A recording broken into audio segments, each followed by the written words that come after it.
इस कार्यक्रम के पुण्यार्जक हैं एक बार लगेगा तो 7 पुश्तों तक चलेगा। वंडर सीमेंट, फर्क नजर आएगा। अखिल भारतीय 1008 श्री शांतिनाथ दिगंबर जैन पुण्योदय अतिशय क्षेत्र बजरंगगढ़ प्रबंध कारिणी समिति एवं समस्त दिगंबर जैन मंदिर, गुना, मध्य प्रदेश।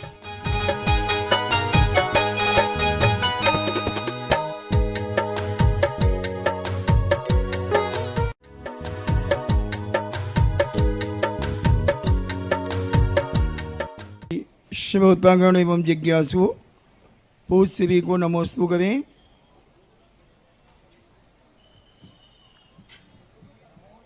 अतिशय जैन कोटा से पूछते हैं, पूज्य गुरुदेव के चरणों में नमोस्तु। महाराज जी, लॉर्ड मैकाले कौन थे और इन्होंने हमारे भारत के 7,07,000 गुरुकुल क्यों नष्ट किए, क्या कारण होगा? और वो तो यूनानी थे, विदेशी थे। भारतीय संस्कृति को नष्ट किए बिना वो अपनी संस्कृति कैसे फैला सकते? अब ये विद्वेष भावनाएं रही हैं, वो समय था जो निकल गया, उन्होंने नाश किया है। विशेषता यह नहीं है कि उन्होंने नाश किया है, विशेषता यह होना चाहिए कि हम उससे अधिक स्थापना करें। मेरा सिद्धांत यही है कि हम दुश्मनों की तरफ न देखें कि वो हमारा कितना नुकसान पहुंचा रहे हैं। हम तैयार रहें कि वो जितना नुकसान करेंगे उससे ज़्यादा पूर्ति हम खुद स्वयं करेंगे। वे एक कदम का नुकसान करेंगे, हम 4 कदम का पुल निर्माण करेंगे। वो जमीन खोदेंगे, हम आकाश से चलने की तैयारी करेंगे। वो कांटे बिछाएंगे, हम कांटों को फूल बनाने की साधना करेंगे। तो हमारी दृष्टि यही है, विनाश करने वाला नकारात्मक ऊर्जा वाला दुश्मन ज़्यादा पावरफुल नहीं रहता, इनकी ताकत ज़्यादा नहीं होती है। शक्ति की ताकत ज़्यादा होती है, धर्म की ताकत ज़्यादा होती है, पॉजिटिव सोचने वाले की ताकत ज़्यादा होती है। विघ्न डालने वाले की ताकत नहीं होती है ज़्यादा, कार्य करने वाले की ताकत ज़्यादा होती है। तो अब वो जो हो गया हो गया। अब तो मैकेनिक नहीं है, अब तो लॉर्ड मैकेनिक नहीं है। क्या नाश किया होगा? ये इमारतें नष्ट की होंगी, वो मकान हम फिर से बना लें। मनुष्य तो आज भी हैं, समाज तो आज भी है। हम जब मौका मिले तब अपनी जड़ों को सुरक्षित कर लेना चाहिए। बाकी दुश्मन तो सदा से होते आए हैं, हो रहे हैं और होते रहेंगे। सोनम जैन हटा से पूछती हैं, गुरुदेव के चरणों में नमोस्तु। गुरु जी, आपने प्रवचन में पूंजी के संबंध में कहा था, मैंने पापा जी से पैसे लिए, उसका उपयोग व्यापार में किया और जो मुझे प्रॉफिट हुआ उससे मैं शांति धारा करवाती हूँ, तो यह हमारी पूंजी बढ़ेगी इससे? आपकी भावना को पराश्रित है, क्यों नहीं बढ़ेगी? बढ़ेगी। निर्मल जैन मिर्ची अशोकनगर से पूछते हैं, गुरुदेव के चरणों में नमोस्तु। गुरुदेव, कुछ लोग ऐसा मानते हैं कि देह और आत्मा का ज्ञान सिर्फ आध्यात्मिक ग्रंथों से ही होता है, तो क्या प्रथमान योग के ग्रंथों से देह और आत्मा का ज्ञान नहीं होता? सभी ग्रंथों से होता है, सभी ग्रंथों में भेद विज्ञान है। प्रथमान योग में जो कथाएं निकली हैं, कथाएं लिखी गई, वो सब भेद विज्ञान तो है, बल्कि समय साल में थ्योरी है, प्रथमान युग में प्रैक्टिकल है। समय साल में कथन मात्र है और वहाँ व्यक्ति जी रहा है। कैसे भेद विज्ञान होता है? तो कोई ऐसा नहीं है किसी अन्य योग से न हो, सभी अन्य योगों का लक्ष्य एक ही है, भेद विज्ञान।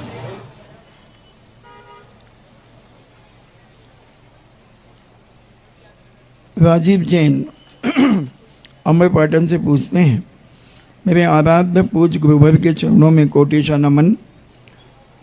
गुरुदेव, आत्मा का विवेक से शिथिल होने को कौन कौन से कारण हैं? आत्मा का विवेक से शिथिल होने को कौन कौन से कारण हो सकते हैं? महत्वाकांक्षा, मोह। जब मोह व्यक्ति के अंदर जाता है तो सारा विवेक खो बैठता है, तो उसे हर बुरी चीज अच्छी लगती है। मोह के कारण अपने व्यक्ति की 1000 गलतियां भी उसे गलतियां नहीं दिखती। तो मोह और महत्वाकांक्षा, ये दो चीजें विवेकहीन बना देती हैं। महत्वाकांक्षी व्यक्ति कुछ भी कर सकता है, अंधा बना देता है। जैसे हिटलर महत्वाकांक्षी था, उसकी महत्वाकांक्षा चरम सीमा पर थी, वो कुछ भी करने को तैयार। रावण महत्वाकांक्षी था, कंस महत्वाकांक्षी थे। ये महत्वाकांक्षी बहुत थे। आगे बढ़ने का भाव होना अलग चीज है, वो महत्वाकांक्षी होना अलग चीज है। अच्छा, यशवंत सिंह जी ललितपुर से पूछते हैं, पूज्य गुरुदेव, इष्टोपदेश के अंदर 6वां श्लोक का अर्थ समझाने की कृपा करें।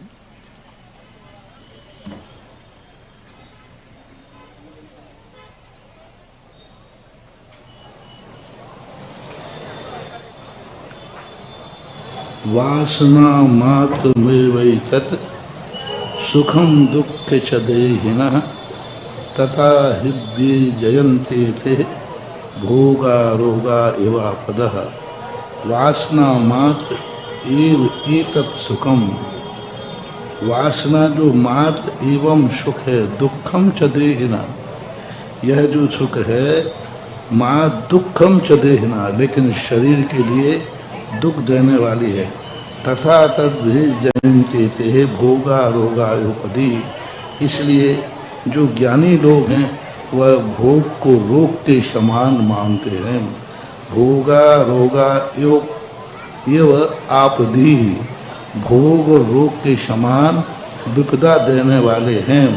यानी वासना उसे बोलते हैं सुख नहीं है, सुख नहीं है, वासना है। ऐसा मानना है कि इसमें हमें सुख है। जैसे कुत्ते को लगता है कि हमें हड्डी से सुख मिल रहा है, लेकिन वस्तुतः सुख नहीं है। वासना का अर्थ होता है, हमारा कहना चाहिए साइकोलॉजी इफेक्ट, संमोहन। हम ऐसा मानते हैं, जैसे बालक मिट्टी को खाता है तो उसे सुख की वासना आती है, लेकिन वस्तुतः वो सुख नहीं है, वो देहिना दुख, देह के लिए दुख देने वाला है। इस प्रकार से जो जानते हैं वे सुख रोग की आपदा देने वाले हैं। ऐसा नूतन जैन दिल्ली से पूछती हैं, पूज्य गुरुदेव के चरणों में नमोस्तु। गुरुदेव, द्वादशांग का संपूर्ण ज्ञान तो वर्तमान में है नहीं, तो आज हमारे पूज्य मुनिराजों आचार्यों को कितना ज्ञान होगा? सारा ज्ञान, जितना भगवान को ज्ञान है उतना आज के साधुओं को ज्ञान है। साधु पर सच्चा होना चाहिए। तुम्हारी साधना सच्ची है, तुम्हारी श्रद्धा सच्ची है, तुम्हारा सच्चा मार्ग है, सच्चा तुम्हारा लक्ष्य है, तो जो भगवान को ज्ञान है वही साधु को ज्ञान है। दोनों के ज्ञान में कोई अंतर नहीं है। वो साक्षात जान रहे हैं, हम बाया उनके जान रहे हैं। वो स्वयं पदार्थ को देख रहे हैं, वो हमें बता रहे हैं। जैसे महाभारत के अंदर दशराज को लिए संजय युद्ध को साक्षात देखता था और दशराज को पूरा युद्ध की कहानी सुनाता था। ऐसे ही भगवान हमारे लिए संजय के समान दिव्य दृष्टि वाले हैं और हम लोग अंधे हैं, भगवान सुनाते जाते हैं और हम जानते जाते हैं। दशरथ उस समय ऐसा अनुभव करते थे जैसे संजय नहीं देख रहा है मैं ही, तदनुसार उनके भाव होते थे। जैसा संजय वर्णन करता था वैसे उसके भाव होते थे। ऐसे ही हमारे केवली भगवान जैसा जैसा कहते हैं वैसे वैसे हम अंधों के भाव होते हैं। इसलिए संजय ने जाना सो धृतराष्ट्र ने जाना, भगवान ने जाना सो मैंने जाना। यही हमारे भगवान में और हमारा गठबंधन है, ये मानना चाहिए। किंचित मात्विकम ने यदि में वो दृश्य वो तत्व नान्ना न जानता। जितना भगवान जानते उतना मैं भी जानता हूँ। बस वो साक्षात जानते हैं, हम भगवान के थ्रू जानते हैं, पर जानते पूरा है।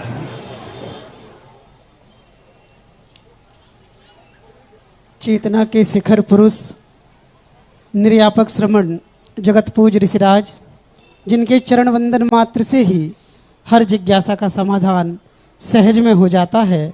और धन्य है वे भगवान जो सर्वज्ञ भगवान की वाणी अपने मुखार विंद से हम भव्य जीवों को भव्यता की ओर ले जा रही है। और उनके चरणों में नतमस्तक होकर हम उनके समक्ष शरण में बैठकर अपनी हर एक जिज्ञासा का समाधान पा रहे हैं। आइएगा, आज की ये जिज्ञासा समाधान ऑनलाइन से होते हुए आप तक ले चलता हूँ।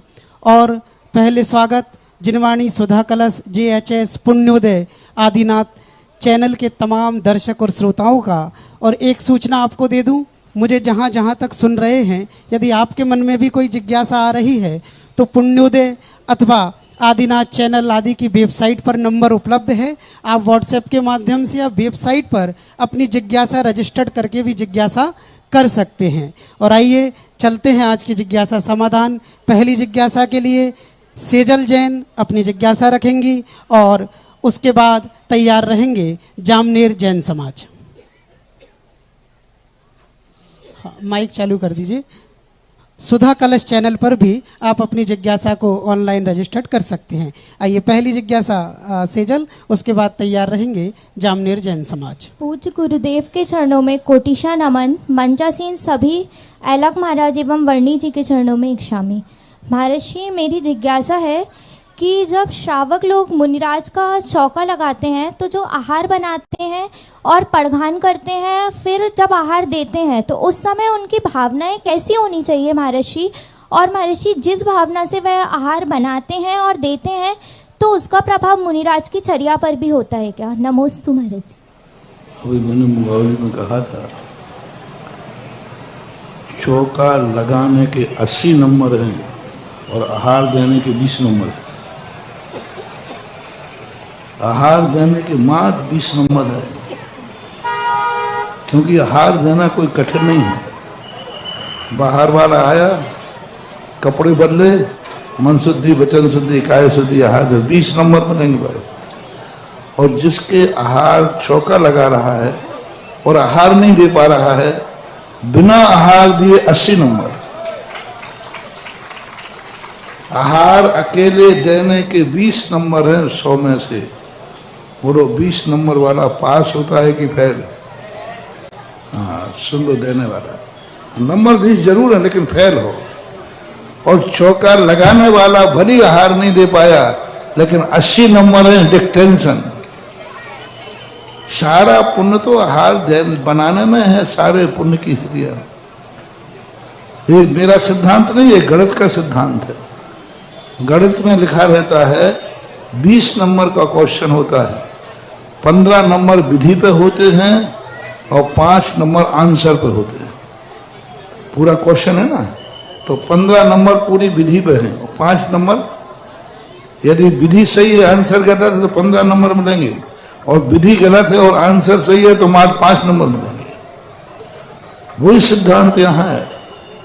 यही तो सारी दुनिया के लिए पूज्य गुरुदेव ने, हमारे विद्यासागर महाराज ने यही तो सबसे बड़ा सिखाया कि तुम क्यों सोच रहे हो कि एक दिन को साधु आया तो एक चौके में ही तो जाएगा। ये तुम्हारी भूल है।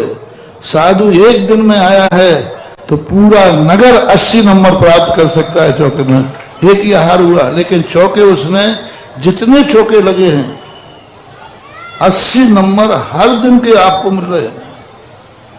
1 महीने चौका लगाया तो आपके खाते में लिखा रहेगा आपके यहाँ फलाने महाराज के 1 महीने प्रतिदिन आहार हुए।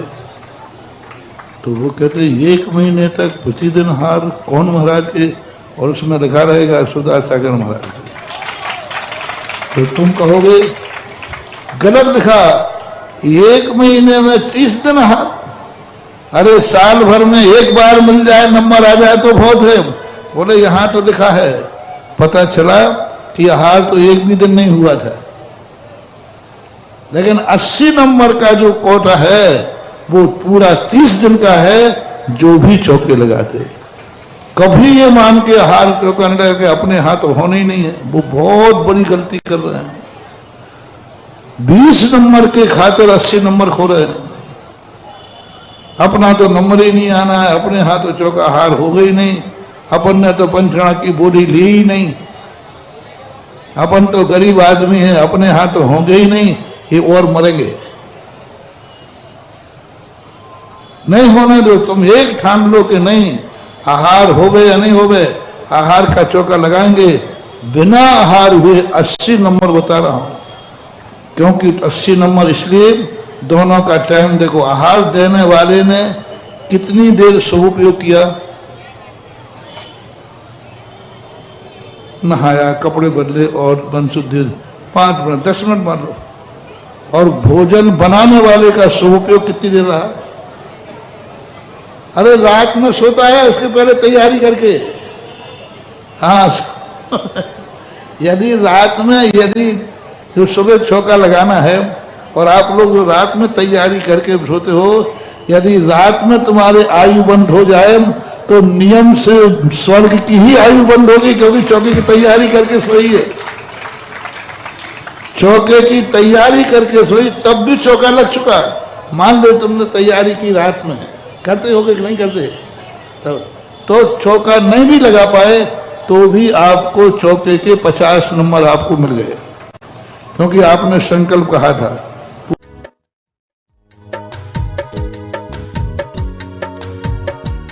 शादी से वहाँ कोई संबंध नहीं है। अभाव में जिनकी जिंदगी नहीं पली हो, सुखपूर्वक, सुखपूर्वक का लोग अर्थ होते हैं शादी विवाह से संबंध रखते हैं। एक बाल ब्रह्मचारी या जिसकी शादी नहीं हुई की है तो 30 वर्ष तक वो घर में, कोई महावीर स्वामी की शादी 30 वर्ष तक नहीं हुई तो क्या वे दुखपूर्वक रहे? क्या वो दुख नहीं? ऐसा कोई बात नहीं। पहले उम्र जो होती थी 18 करोड़ पूर्व तक भगवान ऋषभदेव कुंवारे रहे। कितने? 20 करोड़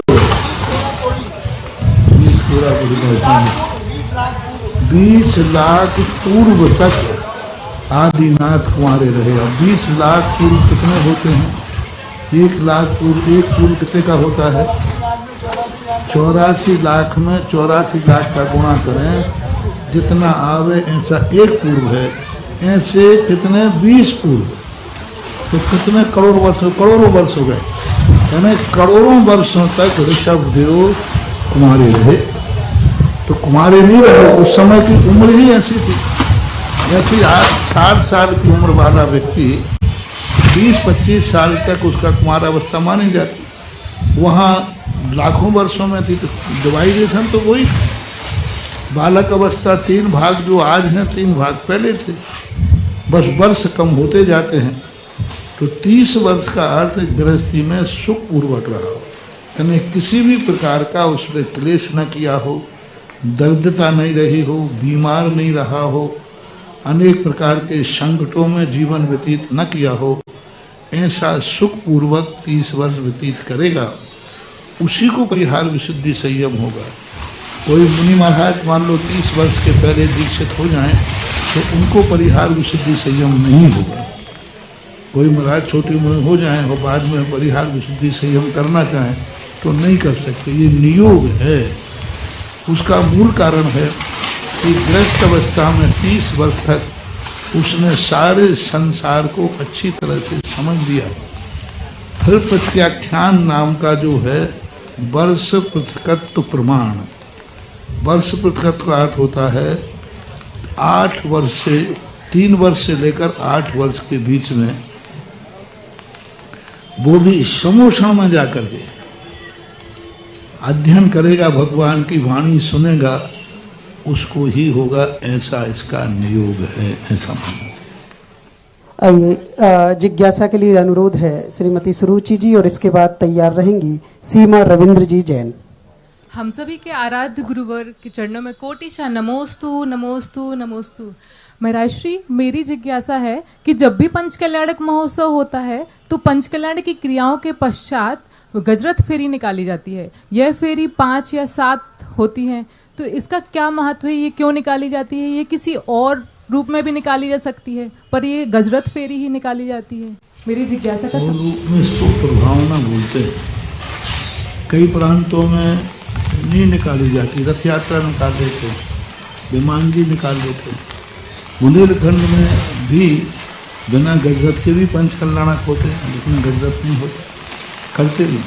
7 फेरी का अर्थ होता है कि जो भगवान हैं ये 7 पृथ्वियों को पार करके 8वीं पृथ्वी पर जाके विराजमान हो गए।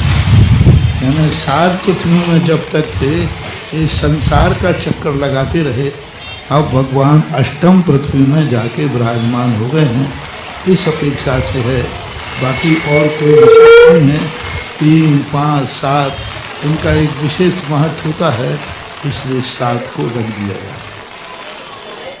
आइए जिज्ञासा रखेंगी सीमा रविंद्र जी जैन, और इसके बाद श्रीमती संध्या गोयल जी तैयार रहेंगी। मेरे परम आदाब गुरुवर के चरणों, मेरे जितने आत्मा के प्रदेश हैं उतने प्रदेशों से अनंतों अनंतों बार नमोस्तु नमोस्तु नमोस्तु गुरुदेव। मेरा अपसागर के चरणों में नमोस्तु, समस्त अलग एवं बर्णी जी के चरणों में अनंतों बार इच्छामी इच्छामी इच्छामी। भैया जियों को वंदना, दीदी जी को वंदना।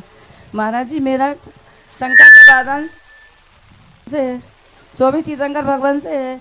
जैसे अभी 24 तीर्थंकर हैं तो आदिनाथ भगवान का समोसरण 12 योजन का है, और अवगाहना उनकी 500 धनुष है, और महावीर भगवान की 7 हाथ की है, और अब उसका विस्तार समोसरण का 1 योजन का है। तो ये क्या हुंडा चपणी काल दोष के कारण हुआ है, या फिर ऐसा ही 24 तीर्थंकर होते आए हैं? और महाराज जी, जैसे यहाँ पर ये बताया है विस्तार और अवगाहना, तो ऐसा क्या विदेश क्षेत्र में भी होता है क्या? नमोस्तु गुरुदेव, नमोस्तु गुरुदेव। यहाँ पर जो होता है, यहाँ पर सदा ऐसा ही होता है।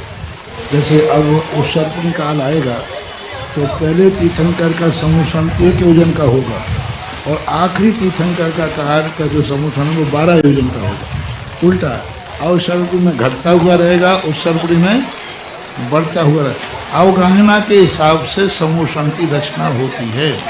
विदेश क्षेत्र में भी यदि अवगाहना में अंतर है तो समूषण में भी अंतर आना चाहिए। हालांकि विदेश क्षेत्र के आगम के संबंध में कोई अलग से उल्लेख नहीं किया गया शास्त्रों में कि विदेश क्षेत्र में सीमंदारी भगवान का समूषण कितना होगा, ऐसा नहीं। और वहाँ ये भी उल्लेख नहीं किया गया क्योंकि कम उम्र वाले या कम हाइट वाले भगवान को यदि केवल ज्ञान हुआ है तो उनकी क्या व्यवस्था होगी, ऐसा उल्लेख नहीं है। लेकिन यहाँ का तो उल्लेख यही है, क्रम से हमेशा घटता बढ़ता रहता है। अब क्या करें, हम तुम ऐसे कर दो, तुम भिंगो, मैं क्या करूँ?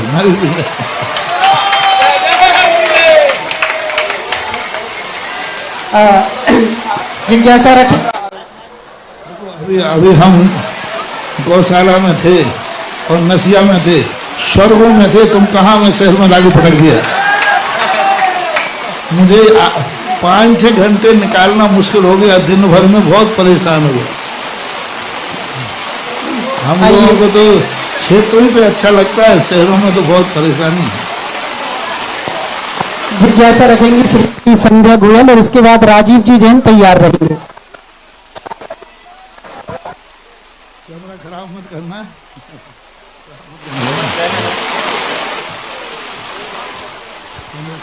हेलो हेलो, खराब मत करना, खराब मत करना। मेरे हृदय वेदिका विराजमान मेरे परम उपकार मुनि श्री पंडित श्री सुधा सागर जी महाराज जी को मेरा तथा मेरे परिवार का बारंबार नमोस्तु भगवान, नमोस्तु नमोस्तु। महाराज जी, बारिश का एक अलग आनंद होता है, आपने हमेशा अच्छे खूब बढ़िया उस बड़े बड़े हॉल में आपने जिज्ञासा समाधान किया, लेकिन आज जैसा समाधान शायद कभी नहीं हुआ होगा। महाराज जी, आपने सुबह कहा था कि यहाँ पर जगह नहीं है, लेकिन महाराज जी विद्यासागर के नगर के सभी भक्तों के मन में आपके लिए बहुत जगह है। महाराज जी बारिश आ गई तो क्या हुआ महाराज जी, चतुर्मास में बारिश तो होती रहती है महाराज जी। और महाराज जी हम कितने वर्षों से आपका इंतजार कर रहे थे कि महाराज जी गुना नगर में आएंगे, गुना नगर में आएंगे, लेकिन महाराज जी आप विद्यासागर नगर में आए। हेलो,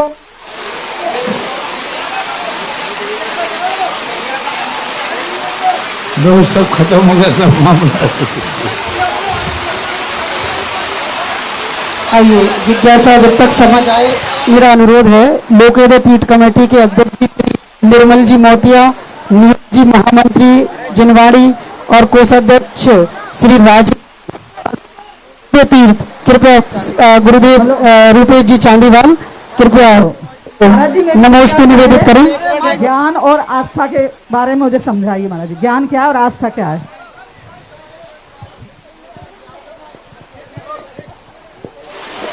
बरसात आ रही है, ज्ञान है, और यहाँ वहाँ भाग रहे हो, ये आस्था में गड़बड़ी है।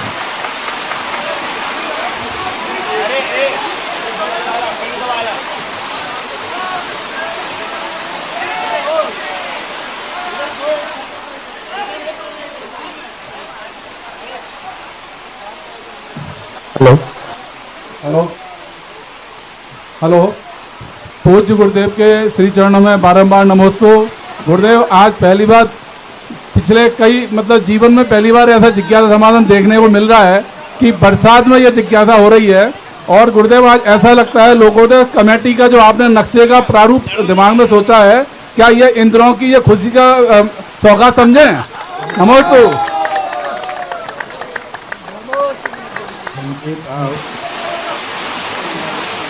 जब कोई व्यक्ति अपने कार्य की शुरुआत करता है तो प्रकृति के संकेत को यदि हम शगुन मान लेते हैं तो शगुन ही कहलाता है। इसलिए लोकोदय का एक संकेत मान सकते हैं। और लोकोदय सारी दुनिया इंतजार कर रही है, ऊपर के देवता भी इंतजार कर रहे हैं कि लोकोदय जल्दी बनाओ। नमोस्तु नमोस्तु गुरुदेव, नमोस्तु गुरुदेव।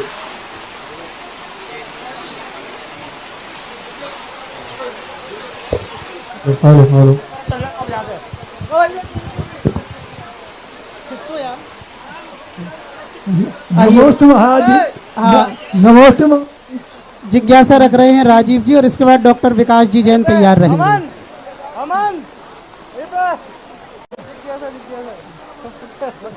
अरे उधर देखो सामने, उधर देखो। राजू भैया, महाराज जी के चरणों में बारंबार नमोस्तु। महाराज जी मेरी जिज्ञासा ये है कि छायक सम्यक दृष्टि सराग सम्यक दर्शन के साथ हो सकता है क्या? हो सकता है। सराग सम्यक दर्शन के साथ छायक सम्यक चौथे पांचवें छठवें स्थान में हो सकता है, लेकिन राजवाद के कारण अकरंग स्वामी ने छायक सम्यक दर्शन को वीतराग सम्यक दर्शन संज्ञा दी है। ये अकलंग स्वामी के अनुसार तो वीतराग है, लेकिन सभी आचार्यों के अनुसार छायक दर्शन भी शराग और वीतराग दोनों होता है। जो श्रेणी में चढ़ते हैं उनको वीतराग है, शेष को शराग है।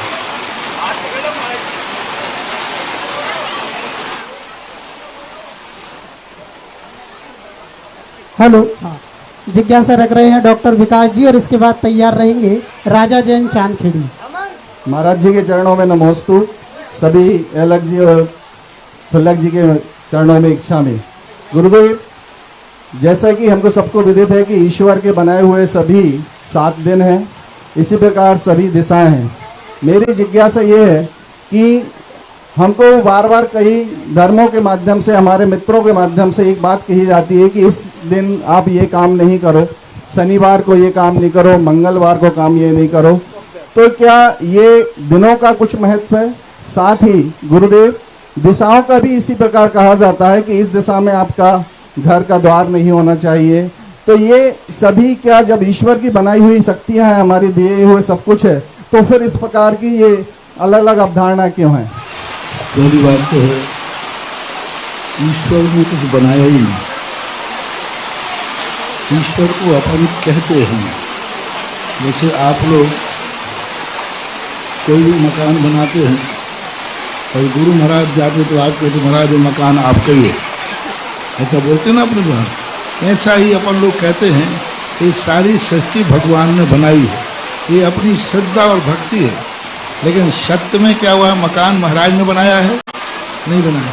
लेकिन अपन बोलते हैं कि नहीं, ये सब महाराज आपकी कृपा है। अब ऐसा ही इसमें समझना चाहिए, भगवान ने कुछ नहीं बनाया, पर अपन लोग श्रद्धा से बोलते हैं सब भगवान की माया है। ये पानी बरस रहा है तो भगवान बरसा रहा है, अरे भगवान बरसाता है तो वो शंका समाधान में जिज्ञासा विघ्न क्यों डालता है? वो नहीं, कहने में आता है इसलिए। लेकिन इनका पूर्णतः तो हम नहीं कह सकते, लेकिन कुछ अंश में प्रभाव पड़ता है। इस दिन ये कार्य नहीं करना चाहिए, अति तो नहीं मानना चाहिए, लेकिन सामान्य रूप से मान लेना चाहिए। दिशाओं का प्रभाव भी पड़ता है। दिशाएं बनाई इसलिए हैं कि जिससे शुभ अशुभ का ज्ञान हो सके, और इनके शुभ अशुभ के ज्ञान देखे भी गए हैं, देखने में भी आता है। मैंने भी इसका प्रैक्टिकल किया दिशाओं का, तो बहुत बड़ा प्रभाव पड़ता है। वास्तु के अनुसार, दिशाओं के अनुसार प्रभाव देगा। हाँ, किसी का तीव्र पुण्य का उदय है तो फिर बात है, जैसे कोई ट्यूबलाइट भी खा जाता है लेकिन कोई ककड़ी का बीज भी नहीं पचा पाता।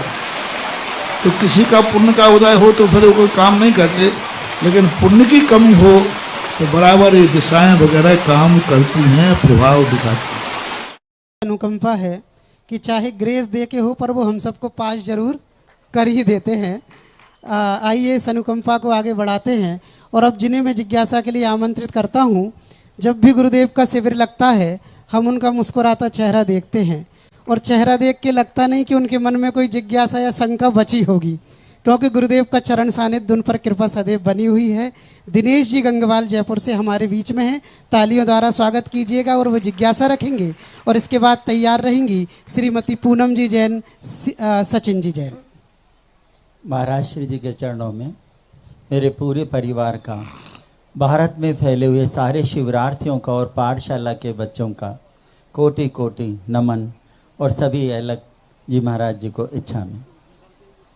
महाराज श्री जी, आपने अभी 5-7 दिन पहले एक प्रवचन में कहा था, मैंने खूब ध्यान किया और खूब सिद्ध भगवान का ध्यान किया, भगवान के लिए ध्यान किया, लेकिन बाद में आपने कहा कि इनसे इतना मुझे फ़ायदा नहीं मिला जितना मैं फिर प्रभु की मूर्त का ध्यान करके और मुझे ध्यान में फ़ायदा मिला या प्रगति हुई। तो महाराज जी, मेरी जिज्ञासा ये है कि आपने वो ध्यान जो परमात्मा का की जगह आलम्बन भूत लेकर के प्रतिमा का रूप किया, वो किस तरह से किया? दूसरा महाराज जी, आपने कम से कम 50,000 से ऊपर शिवरार्थियों को ध्यान करना सिखाया, ध्यान के बीज उनमें बोए। तो महाराज जी, क्या वे भी आलम्बन भूत लेकर के अपने ध्यान मार्ग को आगे बढ़ा सकते हैं? नमोस्तु महाराज जी। लक्ष्य अलग अलग होता है। सिद्ध भगवानों का ध्यान वही कर सकता है जो सिद्ध भगवान के बनने के निकट हो। सिद्ध भगवान जैसे तीर्थंकर होते हैं, उनका नियामक हो गया, लेकिन और जिनके बीच में कभी कोई विघ्न नहीं आ सकता, और विघ्न आ जाए तो उनका कोई बिगाड़ कुछ नहीं सकता, वे सिद्ध भगवान का ध्यान करें। जो सिद्ध बनने के निकट हैं, कोई भी उनको सिद्ध बनने से रोक नहीं सकता। कितना भी विघ्न आ जाए, उनके लिए मार्ग में कोई बाधक नहीं बन सकता। ऐसा जो स्वयं में अपने आप में समर्थ हैं, वो सिद्ध भगवान का ध्यान करते हैं।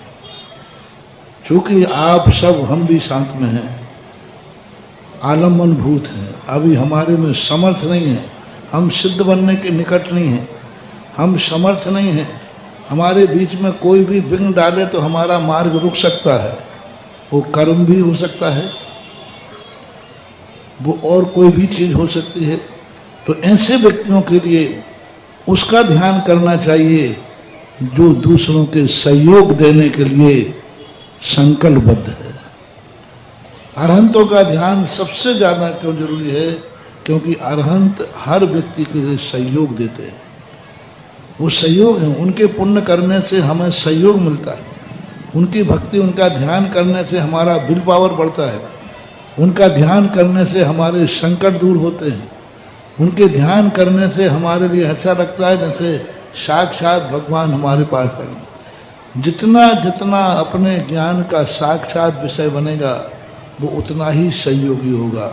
भगवान अरहंत से भी ज़्यादा आप लोगों को सबसे ज़्यादा प्रभावकारी है मूर्ति।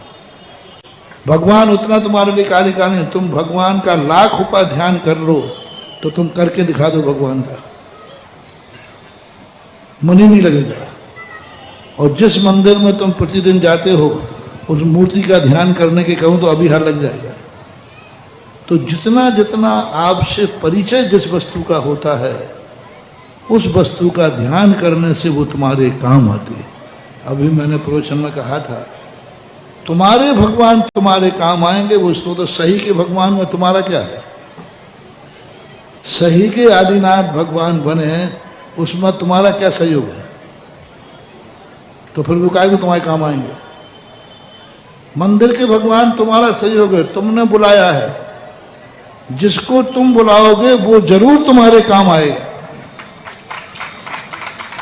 जिसको तुम बुलाओगे वो तुम्हारे काम आएगा, क्योंकि तुमने बुलाया है। तुमने उसको मंदिर बनाया है, तुमने उच्चासन दिया है, तुमने प्रतिष्ठा की है, तुमने छत लगाया है, तुमने चवड़ लगाया है, तुमने अभिषेक किया है, तुमने मंदिर सब क्रियाएं की हैं। जब तुमने सब कुछ किया है तो भगवान भी नमक हलाल नहीं है, वो भी तुम्हारे काम आए बिना रहेगा नहीं। इसलिए मूर्ति ग्रस्तों के लिए मंदिर, इसलिए मैं सबसे कहता हूं कि जब तुम्हारे नगर के पंचकर्णक आदि हों जरूर भाग लेना, इनको जरूर अपना बना लेना, जरूर इनके साक्षी बने। ये मूर्ति तुम्हारे काम आएगी क्योंकि तुम इस मूर्ति के पंचकर्णक में बैठे थे। इस मूर्ति के मंदिर में आपने एक वेदी बनाई। मैं तो ये कहता हूँ बहुत बड़ा शोध है मेरा इस संबंध में, और मेरा शोध प्रैक्टिकल है क्योंकि मैं इस पर बहुत गहराइयों तक पहुँच गया हूँ और बहुत गहराई तक सोचता हूँ। मेरा सोच देखिए, वो एक ईंट आप लगाते हैं शिलान्यास के समय, वो ईंट कोई साधारण नहीं है। वो एंटीना है, वो डिस्क है। जैसे आपके मोबाइल में नेट नहीं आ रहा था तो आपने एक ऊपर छतरी लगा दी कि नहीं? इसी प्रकार आपके अंदर जंगल में आपके ऊपर संकट आया है, आप उस मंदिर के भगवान का याद कीजिए जिस मंदिर को आपने बनाया है। एक, जिस मंदिर में आपने मूर्ति बैठा ली। दो, जिस मंदिर में आप अभिषेक करते हैं वो, अथवा जिस मंदिर में आपने कभी शिलान्यास के समय ईंट लगाई हो, आप उस भगवान को याद कीजिए।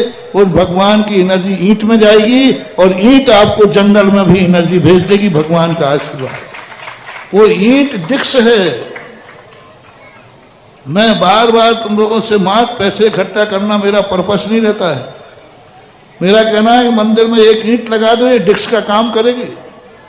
अपने रिश्तेदार की लगा दो, अपने बेटा बेटिया की लगा दो कि यह ईंट मैं अपनी बेटी के नाम लगा रही हूँ, यह ईंट मेरा बच्चा विदेश में पढ़ता है उसके नाम से लगा रहा हूँ। और इससे बोल दो बेटा मैंने मंदिर के शिलान्यास में तेरे नाम की ईंट लगाई है।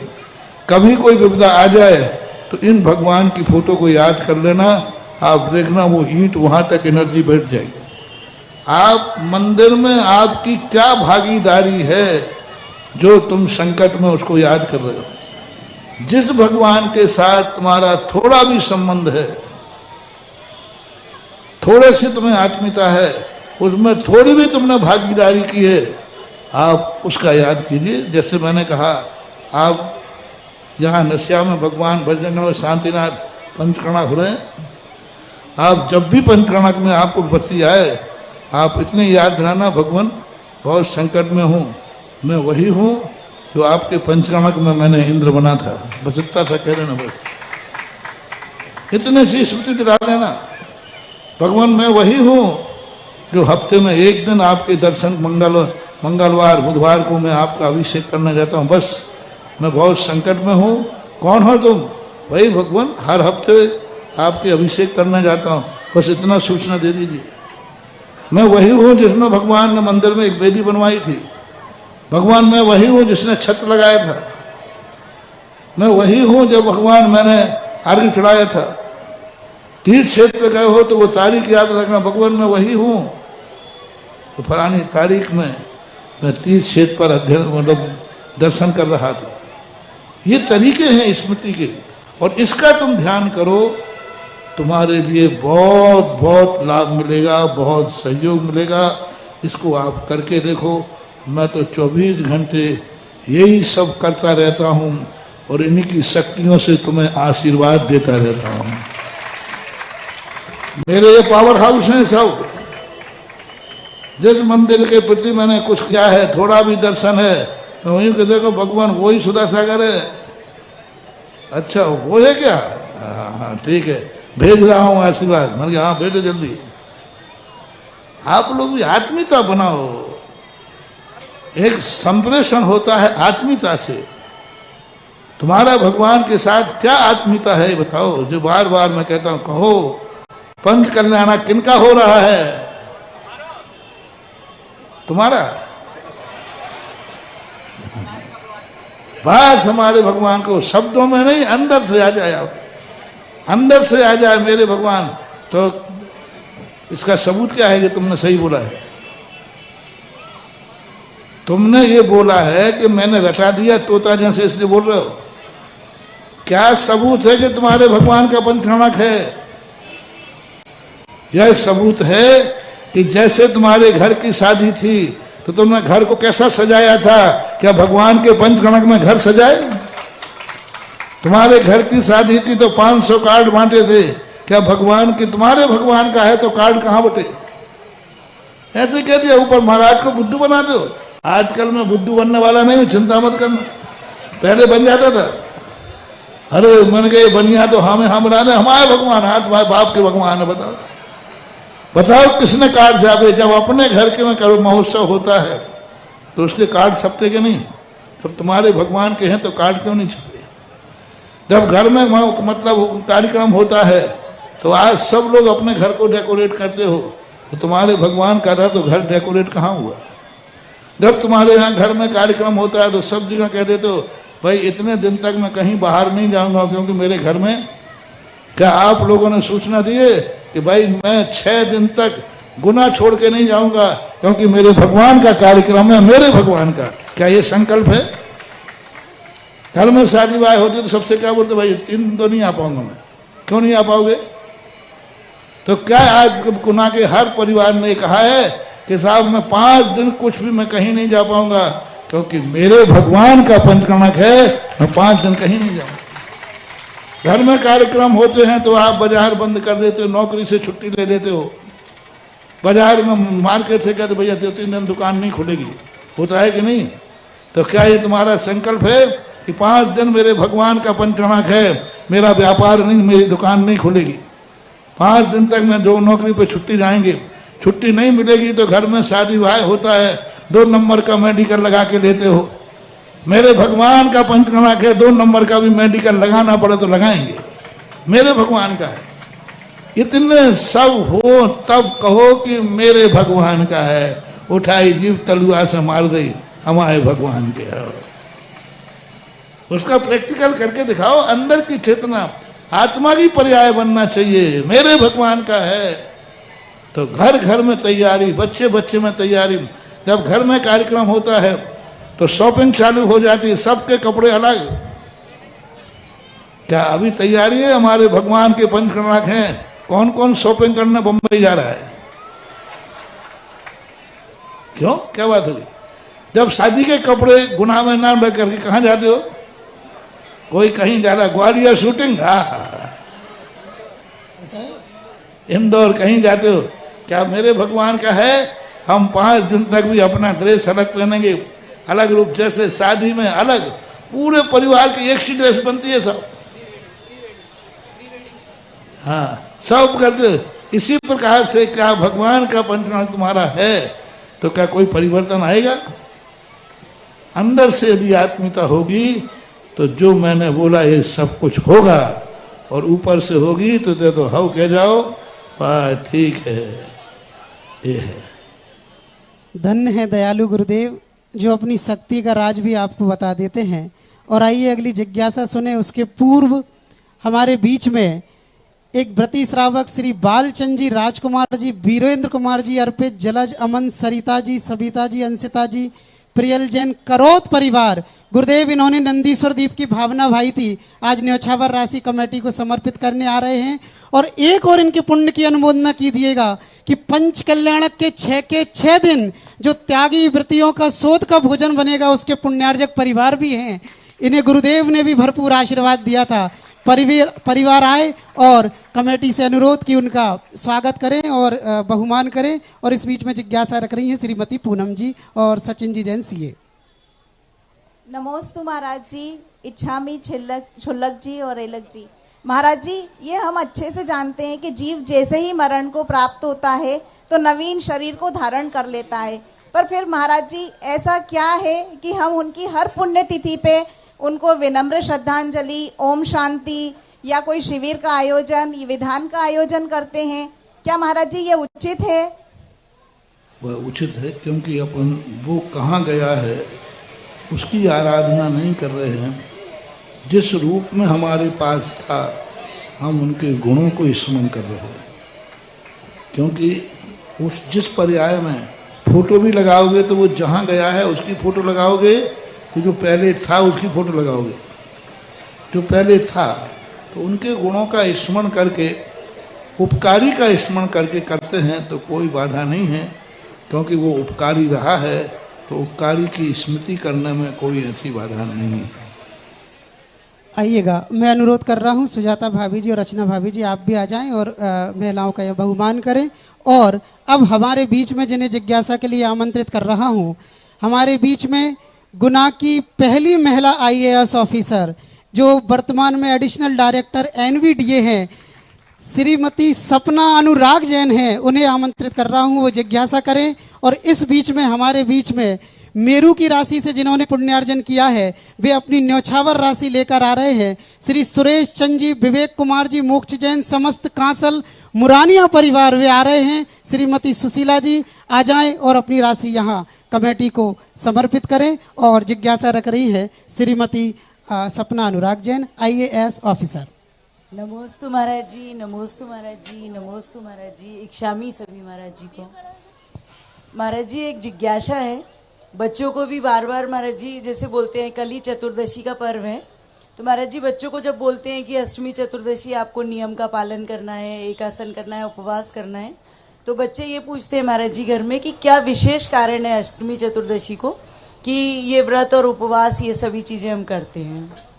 उनको ये बताओ कि द्रव्य क्षेत्र काल का प्रभाव होता है। घर में बच्चे भोजन करते हैं, फिर वही टिफिन पिकनिक में मनाने की क्यों जिद करते हैं? वो भोजन घर में कर लो। नहीं साहब, पिकनिक के लिए जाएंगे, नदी किनारे जाएंगे, हिल स्टेशन पर जाएंगे, गार्डन में जाएंगे, तो वहाँ भोजन तो पेट में तो भोजन वो ही जाना है, घर में जाओ, लेकिन वहाँ जा कर के जो उनका मनोरंजन होता है, जो उसको और अच्छा लगता है, इसी प्रकार इन तिथियों में होता है। जैसे दिन तो प्रतिदिन अच्छा आता है, लेकिन बर्थडे पर उसको खुशी क्यों होती है? दिन तो हर दिन आता है, लेकिन जन्मदिन पर उसको खुशी क्यों होती है? क्योंकि उस दिन उनका जन्म हुआ था। इसी प्रकार अष्टमी चौदस के दिन सारे ब्रह्मांड की अध्यात्म शक्तियाँ सारे जगत में फैलती हैं, इसलिए उस दिन धर्म करने पर छोटे से धर्म में बहुत बड़ा लाभ होता है। तो उसके जन्मदिन को बता करके, उसको क्षेत्र को बता कर समझाओ कि अष्टमी और चौदस एक वो पावन दिन है जिस दिन हम धर्म थोड़ा करेंगे लाभ ज़्यादा मिलेगा। अन्य दिनों में हम करेंगे तो उतना लाभ नहीं मिलेगा। जो पर्व के दिनों में धर्म, पर्व के दिनों में अधर्म करने से पाप ज़्यादा बनता है, और पर्व के दिनों में धर्म करने से पुण्य ज़्यादा बनता है, क्योंकि वो दिन उसी के लिए बनाया गया है। ऐसा उनको समझाया जा सकता है।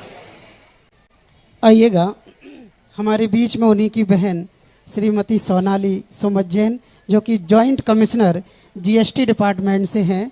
वे दानदाताओं की ये शंका भी दूर करेंगी कि उन पर जीएसटी का कोई प्रभाव किसी प्रकार की कोई बाधा नहीं है, क्योंकि ये आप डिपार्टमेंट की ओर से नहीं, ये गुरुदेव के आशीर्वाद की ओर से बोल सकती हैं। मैं अनुरोध करूंगा और इसके बाद तैयार रहेंगी करवत परिवार से प्रियल जैन जिज्ञासा के लिए।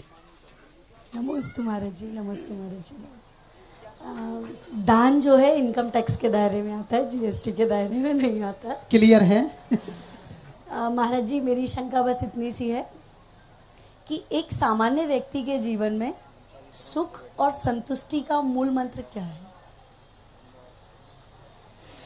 सुख और संतुष्टि का मूल मार्ग है कि अपनी समर्थ के अनुसार ही इच्छाएं करना।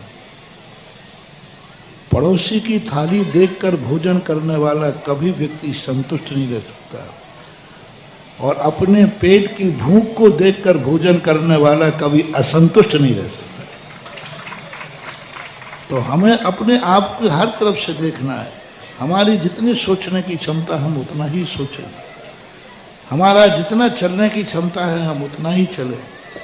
जब हम स्पर्धा पे उतरते हैं तो स्पर्धा में हम जब कंपटीशन नहीं कर पाते तो स्पर्धा ईर्ष्या में बदल जाती है, और जब हम समर्थ होते हैं तो एक दूसरा समर्थ होता है।